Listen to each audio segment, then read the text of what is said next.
Henne kasngi kapra tarik uyayong kipul jong ke SDRF kila yo ban say ka we ka medyap jong uwe urang ba brio ubalatip kerteng da uba Maham Singh Sten balai phukundai snem karta nakashnong kyu kerdem Ribhoi district katkum kajing yathu kitalong khubor ba utei urang ba udang thmu ban le khwai do kha hakan new tarik kata henin kasngi kabadai kasngi ublei lembat ki paralok kensan kaling kaba usyong kalang ngam jelop nakadaw kajing jur jong kala air laong ru kajing ngam jong utei urang ba kadai hakapor bo uyarap ban palat imela ukhun ubadon lang hakatei kaling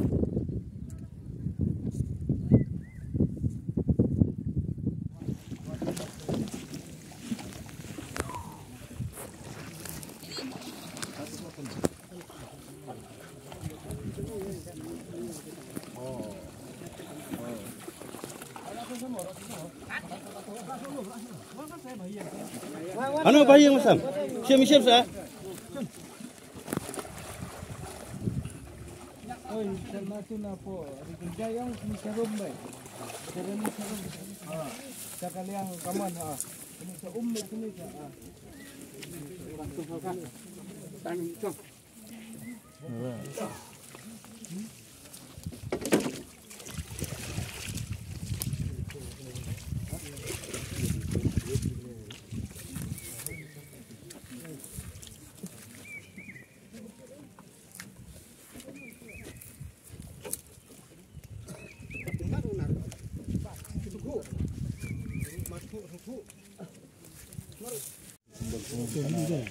Jom letaknya ibu batai ini nasi sebenarnya.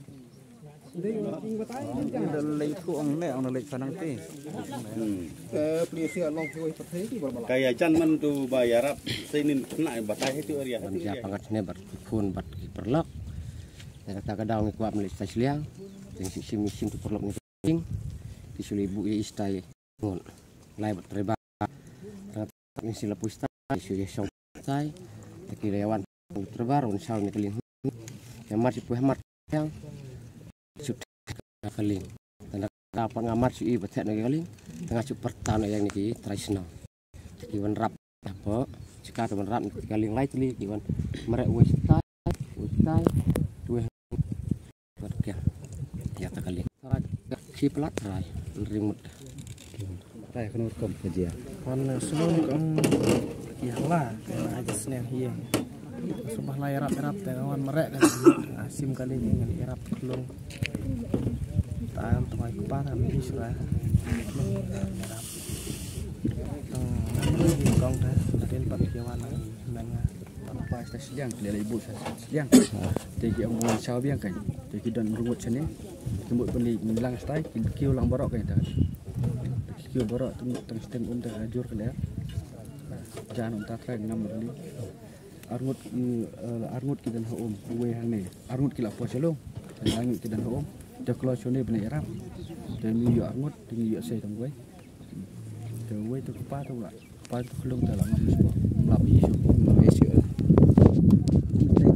ngam semua saya uwe tibi ignore kamu tibi saya setengah orang klip melantai baik sim keden tu sim tiap hari tu sulisah tu uwe hadin sawan sengah hadin sepoi beliau kan sengah bahla deh kita pandang kami kan ngalah he kene te paju sengah pi sekini lagi situ teh dan di